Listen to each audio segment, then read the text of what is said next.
안녕하세요. 저는 딩크족으로 살고 있는 30대 중반의 여자입니다.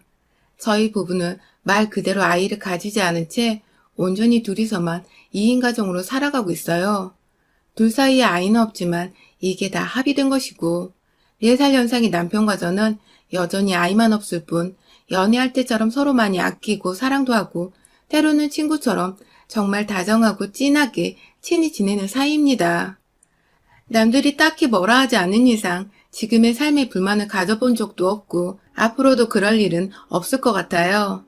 저희 부부가 처음부터 딩크족을 꿈꿨던 건 아닙니다. 저희도 한때 지금도 지나가다 보이는 아이들이 예쁘지만 예전엔 내 몸으로 직접 키워서 낳은 아이를 원하기도 했었고 그렇게 아이 소리가 들리는 시끄러운 가정을 가져보는 걸 꿈꾸기도 했죠. 하지만 어디 세상살이가 그리 쉽던가요. 어릴 적부터 엄마가 본 뒤 못다 이룬 꿈을 저를 통해 이루게 하고 싶다며 죽어라 없는 살림에 미술학원에 보내며 저를 뒷바라지 하셨고 그렇게 저는 고등학교도 예술고로 진학을 하고 대학도 디자인을 전공해 졸업을 했는데요. 이게 막상 엄마의 꿈을 대신 이뤄드렸다는 생각이 벅차고 즐거웠지만 현실은 그리 꿈처럼 마냥 좋지가 않더라고요. 취업을 하기도 힘들고 한번 취업을 해도 열정페이를 바라는 욕 나오는 회사들은 또 어찌나 많던지 이게 내 밥벌이로 가당키나 할까 싶었던 순간들이 여럿 있었지만 딱히 다른 것을 잘하는 것도 아니었던 저는 어쩌다 보니 울며 겨자 먹기로 제 전공을 살려 디자인 업계에서 박봉으로 하루살이처럼 매일매일 살고 있었습니다. 그러다 보니 저 하나 챙기는 일이 세상에서 가장 소중해졌어요. 매일같이 회사에서는 상사한테 죽어라 뜯겼고 그렇게 퇴근을 하고 집에 오면 힘들어서 풀이 죽어있는 절 보며 엄마는 또 엄마라고 하소연을 하며 잔소리를 하시니 여기저기서 사람들 말 때문에 제 귀가 막 썩어 들어가는 기분까지 들었습니다. 당장에 독립은 하고 싶은데 또 그럴 만한 금전적인 여유가 없어 실행에 옮기지도 못하고 저는 제 20대를 거의 이런 식으로 매일 전쟁을 치르듯 우울하고 답도 없는 인생 마냥 살았어요. 딱 그렇게 확 아무도 모르게 거품처럼 세상에서 사라져버렸으면 좋겠다 싶던 때에 지금의 남편을 만났습니다. 제가 퇴근을 하고도 집에 들어가기 싫다는 이유로 자주 동네에 있던 구리 도서관을 이용했었는데요. 거기서 저같이 직장인인 듯 양복을 입은 딱 한 사람이 더 있었는데 그게 바로 저희 남편이었어요. 그냥 모두 다 시험 공부를 하는 학생들이나 나이 드신 어른들이 앉아 계시는 풍경이었는데 그중 눈에 띄는 사람이라 저도 몇 번 쳐다봤었고 그러다가 둘이서 눈도 자주 마주쳤는데 거의 반년 정도는 서로 인사는커녕 말 한마디 나누지 않은 채 각자 할 일을 하고는 사라지곤 했죠. 저는 저대로 하루 종일 회사에서 지쳐버린 마음을 책으로 위로하고 있었고 나중에서야 연애를 하며 알게 된 건데 남편은 당시 회사를 다니면서 퇴근 후에 자격증 준비를 하고 있었다 하더라고요. 그렇게 저희는 공통분모도 없고 그냥 각자 할 일을 하려고 구립 도서관에 왔다가 6개월 정도 안면을 튼 후에야 제가 먼저 대시하면서 처음으로 대화란 걸 나눠봤습니다. 딱히 이 사람을 꼬셔야겠다는 마음은 아니었어요. 그냥 정말로 이 사람이 뭘 하는 사람인지가 궁금했어요. 그래서 그냥 도서관에 갈 때마다 남편도 와 있을라나 하는 은연중에 궁금증이 생기곤 했고 오래 보다 보니까 꼭 아는 사람이었던 것처럼 어느 순간부터 친근감이 느껴지기도 했어요. 그러다 보니 자연스레 말도 걸고 싶었고 이왕이면 한 동네에서 서로 알고 지내는 오빠 동생 사이가 되어보고 싶기도 했어요. 전혀 이성으로의 호감에서 비롯된 생각이 아니었는데 왜인지 평소와는 달리 이 남자한테 말 걸어보고 다가갈 용기가 생겼던 것이었죠. 이에 대해선 지금까지도 제 성격을 모조리 파악한 남편조차 무슨 용기로 자기한테 먼저 말을 걸었던 거냐고 놀라할 만큼 저희에겐 화제거리랍니다. 아무튼 저는 먼저 말을 걸었을 뿐인데 기다렸다는 듯이 남편은 저와 함께 커피를 마시고 싶었다는 예기치도 못한 말을 꺼낸 바람에 제가 잠시 얼굴이 붉혀지기도 했었고요. 그간 자신도 저를 보고 있었으며 정장을 입었는데 퇴근 후 독서를 하러 오는 건지 아니면 자신처럼 무언가 공부를 하고 있는 건지가 궁금했다며 속사포처럼 말을 쏟아내던 남편의 모습에 저는 이런 사람인 줄 몰랐다며 속으로 손사래를 치기도 했죠. 아, 정말 이 사람과는 동네 오빠 동생으로 지내면 정말 재밌겠다라는 생각으로 처음 말을 나누고서도 반년 정도는 정말 그렇게 친한 동네에 아는 사람으로만 지냈습니다. 가끔 퇴근 후에 도서관에서 만나게 되면 자판기 커피를 뽑아 먹으며 가벼운 수다를 떨기도 했고, 그러다가 시간이 맞으면 중간 지점에서 만나 가벼운 술잔을 기울이는 등 도서관 밖에서의 추억들도 하나씩 쌓아갔죠. 그렇게 얼굴을 알게 되었고 말을 나누게 된 지 딱 1년이 되던 해에 남편이 제게 연애를 하자는 수줍은 고백을 했고, 저는 딱히 고민할 것도 없이 당신이랑은 한 번쯤 연애를 해봐도 괜찮겠다는 무심한 대답과 함께 이 사람의 여자친구가 되었어요. 저희는 연애를 5년 정도 했습니다. 부담 없이 사귀게 된 커플치고는 연애를 꽤 오래 하고서 결혼까지 어찌 꼬리를 해버린 기적 같은 커플이었어요. 둘 다 각자의 가정이 그리 여유가 있는 편도 아니었고, 남편은 남편대로 직장에서 살아남겠다고 이것저것 자격증 공부에 승진시험 준비로 늘 바쁘던 사람이었죠. 저는 또 저대로 당장의 경제적인 여유조차 없는데 무작정 결혼을 해버리면 진짜로 저 개인한테 쓸 수 있는 돈은 앞으로 평생 없을 수도 있겠다는 생각이 들어서 은연중에 결혼만큼은 피하고 싶었습니다. 제 눈에도 남편이 그리 여유가 있어 보이질 않았기 때문에 기대고 싶다는 생각은 애초에 할 수가 없었죠. 하지만 저희가 연애를 길게 하는 동안 그래도 하나 얻은 것이 있다면 서로에 대한 신뢰의 마음이었습니다. 무슨 일이 있더라도 내 옆에 있어줄 사람이란 생각은 늘 변함없이 들었죠. 각자가 서로의 집에서 힘들어하던 터에 둘이서 만나면 뭐가 그리 즐거운지 늘 조금씩 숨이 트이는 기분이었어요. 이대로라면 식구를 늘리고 말고의 문제로 고민하기 전에 딱 둘이서 단촐한 가정을 이루고 평생 살아도 좋겠다는 마음이 서서히 들어버렸죠. 그러다가 여유가 생기면 아이를 가지면 그만이었고요. 그렇게 어쩌다가 없는 사정 쪼개서 결혼까지 했는데 살림이 나아지기는커녕 어째 전보다 더 바쁘게 살게 된 것 같았어요. 똑같이 퇴근 후에도 늘 무언가를 하면서 불확실한 미래를 준비하는 데 정신이 없었고, 하나에서 둘로 식구가 늘어나니 자연스레 둘이서 번갈아가며 살림살이를 도맡아 하고 정리를 해야 했어요. 돈을 모으다 보니 이대로면 자식을 낳아도 애 키우는데 쓰일 돈을 감당하기 힘들겠다 싶은 것이 점점 아이를 낳는 것도 부담스러워졌고, 그러다 보니 결국 저희는 요즘 젊은 사람들 중에 많이 생긴다는 그 딩크족이 되어버렸습니다. 아이를 안 가지겠다고 작정을 하고 주변 가족들에게 선전포고를 했어요. 사실 그간 경제적인 도움 1도 주지 않으면서 아이는 언제 가질 거냐고, 아이가 있어야 진정한 부부라는 등의 참견을 하는 주변 어른들이 정말 많으셨는데요. 이게 저한테는 말 못할 스트레스였는데, 딩크족을 선포하면서는 다소 기가 막히다는 듯 저를 외계인 마냥 이해하지 못하겠다며 반항하는 분들이 대부분이었지만, 어찌되었든 아이를 낳으라는 소리는 쏙 들어가 버렸죠. 다만 그중 딱 한 사람은 정말 한결같았습니다. 저희 시어머니 말입니다. 연애를 1, 2년도 아닌 5년이나 했던 터라 어쩌다 보니 시어머니와도 결혼 전부터 얼굴을 트고 지냈습니다. 게다가 한 동네에 살다 보니 의도치 않게 오다 가다 만나게 되는 일들도 빈번했었고요. 친정엄마를 도와서 장을 몇 번 보러 간 적도 있었는데 어쩌다 시어머니를 마주치게 되면 어머니는 꼭 저한테 "너 같은 딸이 있었으면 좋겠어" 하면서 제 팔짱을 낀 채 절 너무 사랑스럽다는 식으로 바라봐 주셨어요. 아들이 둘 있는 분이셔서 그런지 정말 혼자 매번 장을 보러 다니시는 게 그럴 수도 있으시겠다 싶었죠. 그렇다고 제가 진짜로 시어머니 딸이 되어줄 건 아니었기에 대충 애두르며 "아, 감사합니다" 하면서 말을 흐리고는 넘겼습니다. 그런데 결혼을 하고 나니 시어머니의 저를 향한 관심이 부쩍이나 늘어났어요. 결혼식장에서부터 "너가 결국 내 딸이 될 줄 알았어" 라는 아찔한 소리를 하신 것과 동시에 결혼 후에 지금까지 매일같이 저를 불러대시는데 제가 아주 제명에 못 살 정도라니까요.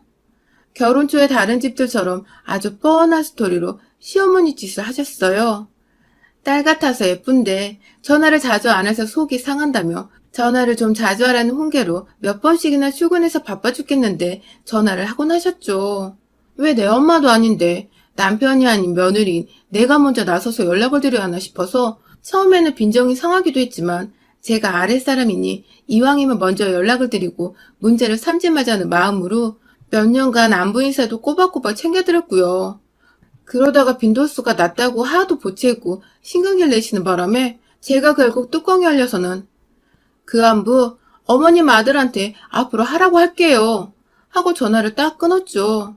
그날 남편을 붙잡아 한바탕 화를 내면서 네 부모는 네가 챙기고 내 부모는 내가 챙기자고 각자 효도는 알아서 하자고 딱 선을 그어버렸고 제 말에 동의한 남편이 그 다음날부터 시어머니께 정말 안부 전화를 드렸는데 우리 시어머니는 몇 년간 저한테 안부 전화를 받아놓으시고는 남편의 전화는 딱 하루 받아놓고는 이제부터 아들 힘들 거라며 그만 전화를 하라고 했다더군요. 네, 그러니까 그 몇 년간 안부 전화 타령을 해대며 저를 닥달하셨던 시어머니는 저를 길들이시려고 반기지도 않으면서 제 전화를 매일같이 기다렸었던 것입니다.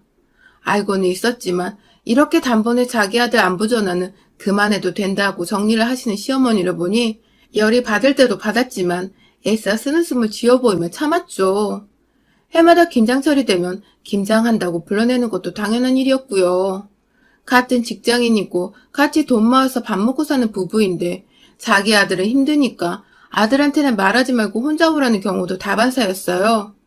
그 소리를 옆에서 남편이 듣고는 어떻게 그러냐고 본인이 자처해서 저를 따라 쫄래쫄래 시댁에 갔더니 시어머니는 그걸 또 보고서 왜 자기 말을 잘 안 듣냐고 저한테 따져 물으시곤 하셨죠.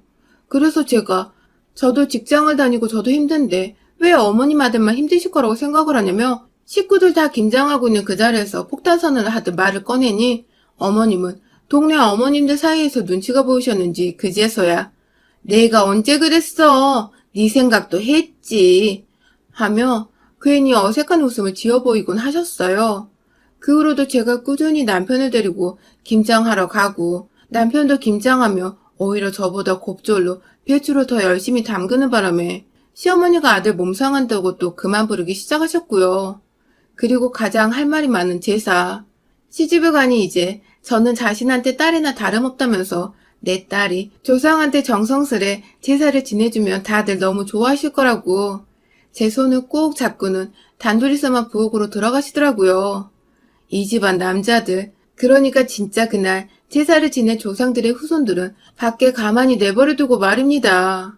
결혼을 이런 관례들과 며느리로서 여자가 당연스레 해야 하는 일들을 감당해내기 싫어서 결혼이 싫기도 했었던 건데 아니나 다를까 결혼을 하고 나니 이런 자질구레한 노동까지 강요를 받게 되더라고요. 결혼하고 첫 해부터 이 결혼이 진짜 맞았던 걸까? 하면서 괜한 의구심도 들고 별의별 생각도 다 드는데 그때 또 혜성처럼 우리 남편이 나타났어요. 어머니가 아무도 들어오지 말라는 식으로 딸 같은 며느리인 저 하나만 딱 데리고 들어가 버린 그 부엌안을 마치 거대한 전선의 경계물을 허물어버리고 들어오는 헐크마냥 그 사람이 진짜 너무 멋지고 듬직했었죠. 남편은 부엌으로 들어오자마자 일거리들을 한눈으로 쫙 스캔을 하고서는 이걸 어떻게 여자 둘이서 해결하려고 하냐며 저를 보며 은연중에 귀여운 윙크를 날리곤 자기가 두 팔을 걷어 본격적으로 일을 시작하더라고요. 어머님이 옆에서 아구아구 하지 마라 하면서 아들 일하는 거 보기 싫다고 죽는 소리를 해대고 있는데도 눈치 밥 말아먹고 저를 도와주겠다고 나서서는 결국 아버님까지 부엌에 들어오게 한 남편. 진짜 제게는 구세주 같은 사람이었어요. 이건 뭐 이쯤 되니 남편 좀만 고생시키면 웬만한 시집살이는 다 해결이 되겠더라고요. 하지만 딱 하나 남편도 나서지 못하는 게 있었습니다. 바로 아이에 대한 잔소리였죠. 시어머니는 저희 부부가 아이를 낳기 원치 않는다고 분명히 말씀을 드렸는데도 불구하고 남편이 없을 때 제 옆에 와 꼭 조용히 말을 꺼내셨어요. 딸 같아서 하는 말인데 늙으면 후회할 거라고. 그러니까 지금 당장이라도 자식을 빨리 낳으라고 말이죠. 처음엔 이런 식으로 진심으로 절 걱정하듯이 말을 하셨어요. 딸 같아서, 딸 같아서, 그놈의 딸 같아서라는 말씀을 반복하시며 진심으로 딸 같으니 우려가 된다며 본인 손주 보는 걸 원한다 타이르셨죠. 어머님께서도 처음에 적응하는데 시간이 걸릴 거라 생각해서 애초부터 저희 부부를 이해하실 거라 기대하지 않았습니다. 그래서 시간을 갖고 천천히 어른들을 설득하려고 했죠. 하지만 무언가 조급하신지 어머님은 늘 저를 볼 때마다 자신 얘기를 하셨고 급기야는 말하는 정도가 좀 심해지셨는데요.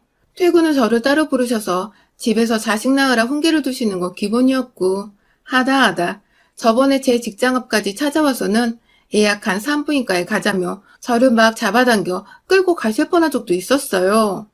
제가 아이를 안 가지는 게 아니라 못 가지는 건 아니냐면서 연기하는 거면 우리 집안에서 너 당장 쫓아나겠다는 별 상상의 나래를 펼치시며 절 데려가시는데 옆에서 보고 있던 직장 동료들이 그 모습에 기겁을 하고서는 경찰을 부르겠다고 막아서는 바람에 어머님이 뒤늦게야 정신 차리고 혼자 주량난치듯 도망가신 적이 있었습니다.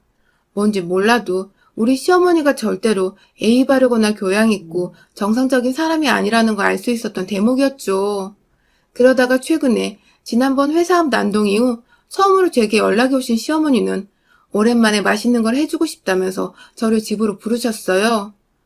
지난번 일에 대해 사과를 하고 싶기도 하니 저 혼자 오라면서 집으로 부르시길래 너무 찜찜해서 남편을 불러 함께 퇴근한 후 시댁에 찾아갔어요. 그런데 정작 시댁에 가보니 밥은 개뿔. 가스레인지 위에 끓고 있는 국 하나조차 없었고 시어머니는 제 옆에 남편이 함께 온 것을 보고는 무지하게 당황하시더라고요. 남편은 또 눈치 없이 엄마, 왜 밥 해준다고 불렀는데 집에 요리한 게 없어? 라고 무의식 중에 말을 꺼냈고 시어머니는 눈만 동그랗게 뜨고 있다가 처음부터 배달 음식을 시켜 먹으려고 했다며 뒤늦게야 배달 전단지를 막 뒤지기 시작하셨어요. 결국 누가 요즘 전단지로 배달을 시키냐며 남편이 나서서는 어플로 직접 마라탕을 주문했고요. 요즘 날이 많이 추워졌다고 남편이 며칠 동안 마라탕 먹고 싶다는 소리를 입에 달고 살았거든요. 그렇게 졸지에 며느리를 훈계하려고 또 불러냈다가 아들까지 딸려오고 아들 돈을 써서 마라탕까지 시켜 먹게 된 어머님은 또 속이 말이 아니셨는지 얼굴이 뚱해 계셨습니다. 이번에 사과하시면 제대로 받아주려 했는데 여전히 똑같은 어머님의 모습에 저도 괜히 더 열이 받고 동시에 통쾌하며 시아버님과 요즘 일 얘기, 사는 얘기 등을 꺼내며 아버님과의 대화에 집중을 했습니다. 그러다가 제가 화장실에 가려고 잠시 자리에서 일어났어요. 그런데 뒤에서 누가 절 따라 일어서는 게 느껴져 뒤로 돌아보니 어머님이시더라고요. 그리고는 저를 쫄래쫄래 따라와 결국 화장실 앞에까지 가서야 절 급히 옆에 있던 작은 방으로 데리고 들어가신 시어머니. 결국 저는 그 길로 시어머니께 생포로 잡혀버리고 말았어요. 또 무슨 소리를 해대실까 싶어서 최대한 제 귀를 틀어막고자 했는데 속살포처럼 남편을 왜 데리고 왔냐, 날 엿먹이려는 거냐 등에 본인 찔리는 소리만 해대시더니 한참 뒤에야 본론을 꺼내시더라고요.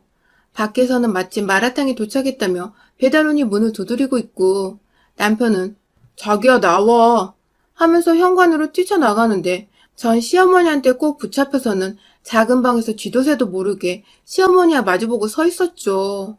그리고 시어머니는 절대로 꺼내서는 안 될 말을 꺼내셨습니다. 또 한 번 제가 아이 낳는 것에 간섭을 하시며 나이는 곧 40인데 어쩔 거냐는 설교를 늘어놓으시다가 저희 부부가 함께 합의를 한 문제 있고 앞으로도 둘이서 알아서 할 문제인 것 같다고 말씀을 드리니 이제 방문을 나서려고 뒤돌아선 제 뒤통수를 향해 그러시더라고요. 코로나로 바이러스가 창궐하는 때에 넌 자식도 없으니 네 속에 바이러스만 잔뜩 끼고 살 거라고. 네가 바이러스 낳다 돼지는 걸 보는 게 손주 보는 것보다 빠르겠다고 말입니다. 하, 이게 무슨 악령도 아니고 어떻게 말을 이렇게 하죠? 결국 저도 심한 어머님의 악담에 수치심이란 수치심을 다 느끼면서 화가 터지고야 말았어요. 시어머니를 한껏 노려보고는 곧장 방을 나가 부엌 식탁 위에서 비닐이 벗겨진 채 먹을 준비가 다 끝난 그 플라스틱 포장 용기 안에 든 마라탕을 그대로 쥐고 작은 방으로 들어갔어요. 이걸 확 부어버리라니 시어머니는 순간 쫄아서 막 옆에 있던 침대 위 이불을 뒤집어 쓰고 마지막까지 피해보겠다고 발악을 하시는데 차마 이 뜨거운 걸 부어버렸다간 괜히 시어머니 화상을 입혀 뉴스라도 나오면 난처하니 혼자 밤새도록 치우고 닦으라고 이불 위를 포함한 오만 방바닥과 침대 바닥까지 몽땅 마라탕 국물을 부어버렸네요. 아주 온 집안에 중국 냄새가 가득한데 시어머니는 이게 무슨 일이냐고 통곡을 하고 남편과 시아버지는 밖에서 놀래 따라왔다가 제가 방구석에서 마라탕으로 난장판을 해놓고 있자 함께 놀래 입 벌리고 그대로 얼음 상태가 되어버렸고요. 그렇게 저는 구간에 든 중국 당면까지 남김없이 냇가의 물고기 풀어주듯이 하나하나 수놓아 바닥에 놓아주곤 쿨하게 그 집에서 퇴장했습니다. 아주 영영 말입니다. 저희 어머니 그날 이후 저한테 단 한 번도 전화를 안 하고 계시고요. 저번에 저희 친정어머니 말씀 들어보니 동네에 한번 마주쳤는데 혼자 뭐가 그리 겁이 났는지 막 주랭량을 쳐 도망가셨다네요. 상상 속에 저희 엄마도 자기한테 마라탕 비슷한 뭔가를 던질 거라 생각을 하셨던 모양이더라고요. 졸지에 서일정리 완벽하게 되었고 더 이상 허튼 수작 부리는 시어머니 행패를 마주하지 않아도 되어 온전히 다시금 남편의 옆에서 오로지 저희 두 사람만을 생각하며 잘 살아가는 중입니다. 이러다 또 사과하면 받아주면 얘 얘기는 자연스럽게 꺼낼 것 같아서 현재 시어머니께는 사과할 기회조차 드리지 않으려고 제 번호까지 변경을 한 상태입니다. 아휴, 그러게 왜 엄한 며느리 속을 뒤집어 놔가지고 한밤중에 집안을 온통 마라탕 범벅을 시키셨는지. 본인 입이 화근이어서 제가 뭐라 드릴 말씀이 없네요. 여러분의 생각은 댓글로 남겨주세요. 오늘도 시청해주셔서 정말 감사합니다.